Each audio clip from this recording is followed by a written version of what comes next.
Tanse, I'm Kristinachkite. Welcome to APTN National News. Thank you for joining us. Canada's Federal Finance Minister Chrystia Freeland announced she is resigning from cabinet this morning after she released a detailed statement on social media. The resignation comes on the day Canada's Federal Finance Minister was expected to give the fall economic statement. In the statement, Freeland says on Friday the Prime Minister told her he no longer wanted her to serve as his finance minister and offered her another cabinet post. After careful reflection, Freeland says she concluded the only honest and viable path was for her to resign from cabinet. Freeland goes on to say that both her and the Prime Minister have found themselves at odds about the best path forward for Canada. Ministers reacted to the news as they gathered for a cabinet meeting this morning, some emotional. Not just I wish her all the best. Look, these are difficult and deeply personal decisions, and obviously she's made that decision, and I respect her for it. Freeland said she looks forward to continuing her work as an MP and wants to run again in the upcoming federal election. On top of this latest announcement, Federal Housing Minister Sean Fraser also made a resignation announcement Monday morning at a news conference in Ottawa ahead of a cabinet meeting and the fall economic statement. The past 5 years has had me reflect on what I hope the next 5 years to look like. And I can tell you, more than anything else, I want to spend more time with my kids, and I hope my kids are going to want to spend more time with me. I want meals with Dad to be part of the family's routine as the rule, not just the exception when he's home from Ottawa. There were questions around Fraser's next steps after his resignation, with some sources saying he was considering to run for Nova Scotia's provincial Liberal leadership. But Fraser says his decision to resign was purely personal. Operations at Canada Post will resume on Tuesday, December 17th, the company said after the Canada Industrial Relations Board ordered a return to work. Federal Labour Minister Stephen McKinnon directed the board to make the decision if it found the two sides could not come to a deal by the end of the year. The Labour Board has extended the union contracts through May to allow additional time for the bargaining process to unfold. In the meantime, Canada Post says it has agreed with the union to implement a 5% wage increase retroactive to the day after the collective agreements expired. The Postal Union said on Friday that McKinnon's intervention was part of a troubling pattern in which the government lets employers off the hook for bargaining in good faith with workers and their unions. The transformational change to serve Canadians the way they want to be served in the future still needs to happen, and the only way we're going to get there is through negotiated settlements, but we're in that process now. But for today, our focus is on ensuring that we can welcome employees back tomorrow and in a safe and orderly fashion, and then begin up to restart the postal system so we can serve Canadians once again. After 9 days, police have arrested a man they say was involved in a death on the White Bear First Nation in southeastern Saskatchewan earlier this month. Dwayne Maxey was wanted for 1 count of manslaughter after Carlisle RCMP were called to a home in White Bear First Nation on December 3rd. When RCMP arrived, they found the body of 33-year-old Talon Lone Thunder, who is from White Bear but living in Cornack. On December 7th, 22-year-old Jeremy White Bear, wanted for second-degree murder in connection to Lone Thunder's death, was found in a home in White Bear and arrested. On Thursday, December 12th, Maxey was found and arrested in Regina. Maxey was scheduled to appear in court in Estevan this morning. Meanwhile, the Saskatchewan Serious Incident Response Team is investigating this week after a man from White Bear First Nation appears to have died in RCMP custody. On Friday, December 13th at around 12:20 a.m., Carlisle RCMP received a report of an assault in a home on White Bear First Nation. 2 injured people were found inside. An adult male was taken to hospital with serious injuries. An adult female was taken to hospital with non-life-threatening injuries. Officers then arrested a 49-year-old man from White Bear. They took him to the Carlisle detachment and he was monitored by staff throughout the night. At around 9 a.m., an officer found the man in medical distress and began providing first aid until EMS arrived. He was later declared deceased by EMS and was not named. His family has been notified and the Serious Incident Response Team is now investigating. A man in Manitoba has died following a shooting near the Ebb and Flow First Nation west of Winnipeg. On Sunday, December 15th at around 7:45 a.m., St. Rose RCMP responded to a report of a shooting on Highway 278 near Ebb and Flow. Both RCMP and EMS found a 34-year-old man on the ground beside a truck. He was taken to hospital in Dauphin but died from his injuries.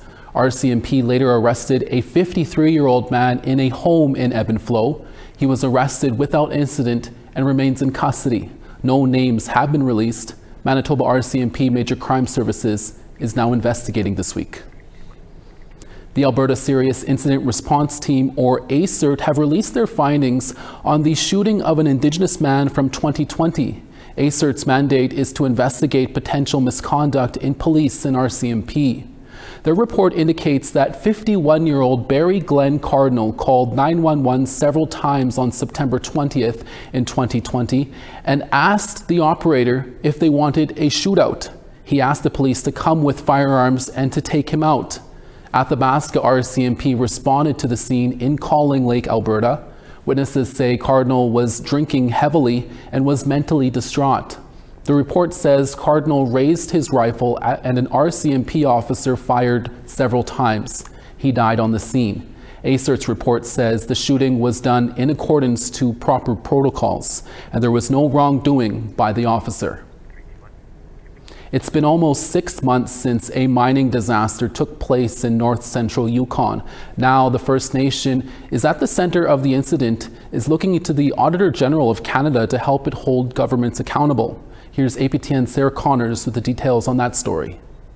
The First Nation of Notchonayakdun is calling on Auditor General Karen Hogan to look into Yukon government's handling of the Eagle Gold Mine incident.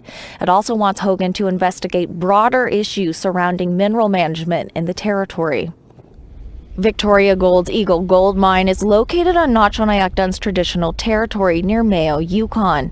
On June 24th, 4 million tons of cyanide-laced ore slid down a mountainside heap embankment. While the mine is now in receivership, cyanide continues to seep into the groundwater, which is now reaching nearby Haggard Creek. Notchonayakdun says Haggard Creek is an essential habitat for many fish species, including critically sensitive Chinook salmon. Yukon government launched an independent review board to look into the technical causes of the heap leach failure in late August. But Notchonayakdun says that's not good enough, and it wants a public inquiry to scrutinize the role the territorial government had in the incident. It's also asking Hogan to examine what it calls Yukon and Canada's failure to uphold the processes and promises of federal devolution. Notchonayakdun says the territory has yet to develop new mineral legislation consistent with Indigenous rights and modern mineral management. The Auditor General's office says it's reviewing Notchonayakdun's request and will respond when it completes its assessment. Sarah Connors, APTN National News, Whitehorse. We're always looking for your feedback or story ideas. Here's how you can continue the conversation. If you have a story you want to share, send us an email to news@aptn.ca. To read and watch our stories, you can go to aptnnews.ca. And you can find us online on your favorite social media sites, including TikTok, YouTube, LinkedIn, and X. Follow APTN News to join the conversation and see our latest stories. Last Friday, the gallery of a courtroom in Saskatoon erupted in anger as a judge stayed charges against a driver who killed a child. CTV's Laura Woodward has the story. It was a tense courtroom as a judge ruled to stay the charge against a Saskatoon woman who hit and killed a 9-year-old child. Bailey Maurice was going to school on September 9th, 2021, pushing her scooter at a crosswalk on 33rd Street West when she was hit by Kennedy's truck. At the crash scene, before police read out her rights, Kennedy told officers she vaped marijuana and microdosed magic mushrooms the day prior. Kennedy was charged with impaired driving exceeding the prescribed blood-drug concentration of THC causing death. The judge ruled Kennedy's case was not handled within a reasonable time, prompting some in the gallery to yell at the judge, calling her a racist. Additional sheriffs were brought in as people continued to shout and the judge rushed out the door. We're obviously very happy with the judge's decision to stay the proceeding for unreasonable delay. We've been saying for some time now that the trial has taken too long. Matters at Canadian provincial courts must reach a conclusion by 18 months. The judge ruled Kennedy's matter took about 24 months. Even if the judge didn't stay the charges because of timing, the defense believes the case would have been thrown out over how police handled the investigation. This was a prosecution that was flawed from the get-go. And while the Crown did not speak to journalists after the decision, the defense says it's expecting the prosecution to file an appeal. This little girl deserves justice, and that's not what we got. The court system is filled with nothing but systematic racism, not only towards the Indigenous community, but towards other communities of color. And I want to believe that justice does happen, but on days like this, it's really hard for me to say that I'm a lawyer and that I'm proud of it. The girl's family says they're bracing for another tough Christmas without their loved one, leaving the courthouse, still searching for justice. Laura Woodward, CTV News, Saskatoon. We have more stories for you after the break. Stay with us.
Welcome back to Australia now, where a healing ceremony and day of commemoration was held in the Bukaman Palm Island for a much-loved community member on the 20th anniversary of his death. 36-year-old Cameron Dumadgi died in police custody. It's a tragedy that would thrust the secluded island into the headlines and put its people on a collision course with the Queensland authorities. NITV's Dan Rennie reports. An island paradise, and home to one of the defining moments in Australian race relations. 20 years on, a pilgrimage to the place that took one of their own and changed their lives forever. A healing ceremony at the police station where 36-year-old Cameron Doomadgee died in custody with a powerful message of forgiveness. You can't have healing and respect and love without forgiveness. This ceremony with police and island authorities was unthinkable 2 decades ago. And today, anger over an Aboriginal death in custody boiled over. Cameron Doomadgee's death from severe injuries just 45 minutes after his arrest by Senior Sergeant Chris Hurley sparked the Palm Island riots. The police station was torched and riot police were sent in under a declared state of emergency. I think the community were fed up. They were really fed up in terms of no one was listening. Lex Watton was charged over the riot and spent years in court clearing his name. He regrets nothing, but says it's his time to move on. It's important that we remember today and then move forward together in a more positive light. It is about moving on together, but I'm not saying don't give up the fight for justice, don't give up the fight for truth-telling. But many on the island say things have improved since those dark days. It'll always be in the history books. But more importantly, I'm on about, and I'm very strong about, finding a better way forward for the next generation in our community. The Palm Island Police have got a really good relationship with the community on this island. Things are a lot different back from 20 years ago. Today's anniversary, a painful reminder of the loss of a young First Nations man in police custody 20 years ago today. And while 2 decades have passed, for the family, forgiveness, an important part of the journey to healing. I'm Bulgerman, Dan Rennie, NITV News. Staying in Australia, 5 films featuring First Nation people and filmmakers have made the finals of the International Smartphone Flickfest, a festival held in Sydney this weekend which celebrates storytelling made on mobile phones. National Indigenous Television's Felicity Ogilvie reports. Award-winning filmmaker Jenny Fraser is using a smartphone for her latest documentary. Filmed on Bundjalung country in northern New South Wales, local women share knowledge about plants. Just dipped in a glass of water, you get this beautiful little sweet cordial drink.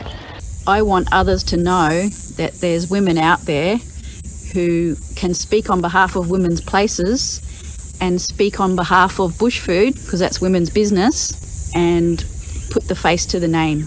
Jenny Fraser's film is one of 5 First Nations projects that have made the finals at this year's International Smartphone Flickfest. The filmmaking industry is kind of like the military. You know, you go out and shoot things and you have a hierarchy. But with our phones, we're showing our point of views from where we stand on country, and we don't have to answer to anybody else. You're looking at the sea and little jellyfish are going through. From matriarchs to youth. Another film that's made the finals is made by a cast and crew of students who have disabilities. They're using a silent film to tell the story of saving their school, Callaghan College, from a villain. Several First Nations students worked on the film, including the lead actress. Starting to make the film to everyone from around the world to see it.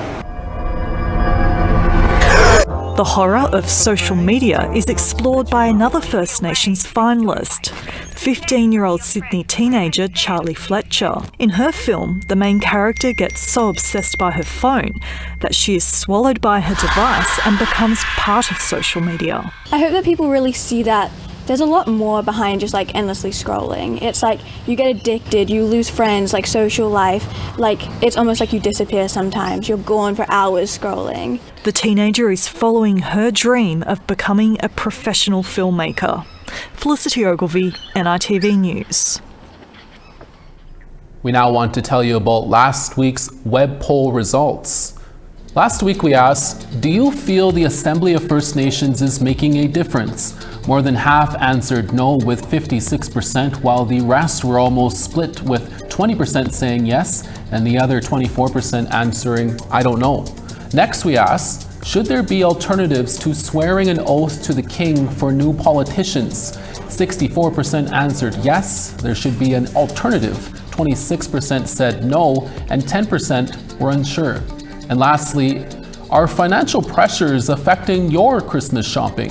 63% of you are feeling the financial pinch, 25% were not feeling it, and 12% said they don't buy gifts.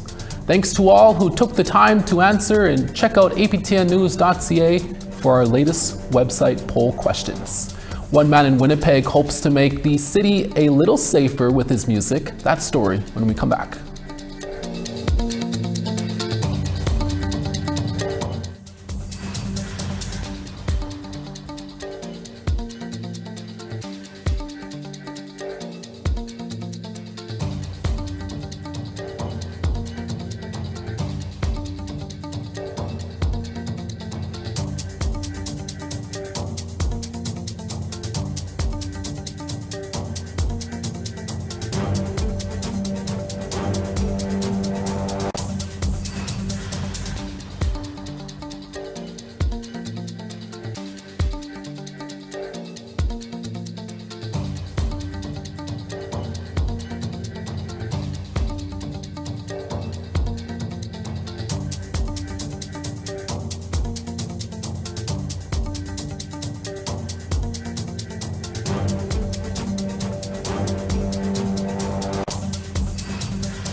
Starting on the east, St. John's 1, Charlottetown 0. Cartwright -1, La Grande River -4. Quebec City -5, St. Jovite -5 as well. -3 in Ottawa, North Bay 0. Sioux Lookout 0, Big Trout Lake -6. -18 in Churchill, Thompson -16. -1 in Gimli, Dauphin -5. -8 in Saskatoon, Yorkton -9. Stony Rapids -20, Meadow Lake -11. -21 in Fort Chipewyan, Peace River -28. 2 in Medicine Hat, Lethbridge -6. 1 in Penticton, Campbell River 5. -26 in Fort Nelson, Dease Lake -18. -34 in Old Crow and Sun, Mayo -19. Partly cloudy in Yellowknife at -20, Watee -21. Sax Harbor -22, Pawlatuck -24. -25 in Baker Lake, Chesterfield -26. And Iqaluit -9, Iqaluit -24. A Cree busker wants to make downtown Winnipeg a safer place, one song at a time. Reporter Sierra Bettens chats with Dwayne Davey about his campaign to revitalize the city's busking scene.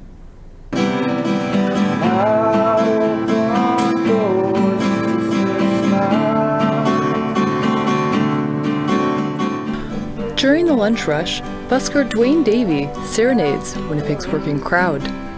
This small skywalk between the downtown food court and Winnipeg's Millennium Library is his year-round stage. I've gotten nothing but positive response from all the security, paramedics, police, like you name it, all walks of life. Just hearing music in the morning, like it brightens their day. His guitar gives him power. It helps him connect with passers-by. That a lot of people are grieving. They're grieving from people lost to COVID, to opiates, drugs, and drinking. And I meet a lot of them here. Like, I call this guitar as like grief work. It's also a de-escalation tool. They walk into that corridor, they stop, they'll hear a song, they'll hear it. And they'll sit down, like sit there and just be quiet and listen to the music. When they leave that hall, they're not angry anymore. Now, Davey and a team of musicians are campaigning to make busking a part of Winnipeg's downtown safety strategy. They've purchased a domain, winnipegbuskers.ca, to build a forum, and they hope to get the city and community organizations on board. What we're hoping to is gather the singers not only from Winnipeg, but in Manitoba. Like if you're up north and you're coming to the city and maybe you want to try out singing, like come down, sign up on our website. And what we want to do is primarily create some sort of association. Davey, originally from Moose Factory, Ontario, says he's one of the few Indigenous buskers in Winnipeg. He estimates that 90% of downtown buskers are male. And we were wondering, like, where's all the female singers? And apparently that they don't feel safe, like, singing downtown. His plan, connect them with security buddies to make them feel safer. We'd like to create a security system for them, like a buddy system, security system. While he's become a fixture at the Skywalk, he dreams of having a dedicated space for musicians. We could have our own artist area, because they have some for painters, but there's nothing really for singers. And there's a lot of lease spots available. Something we could look at. With plans to launch the project in the new year, Davey hopes it will revitalize the scene while boosting safety downtown. But we need native singers, we need non-native singers. We need to collaborate, and hopefully out of this website we can get something going in the new year, something positive, and bring this vibe back to Winnipeg, which used to exist here at one point.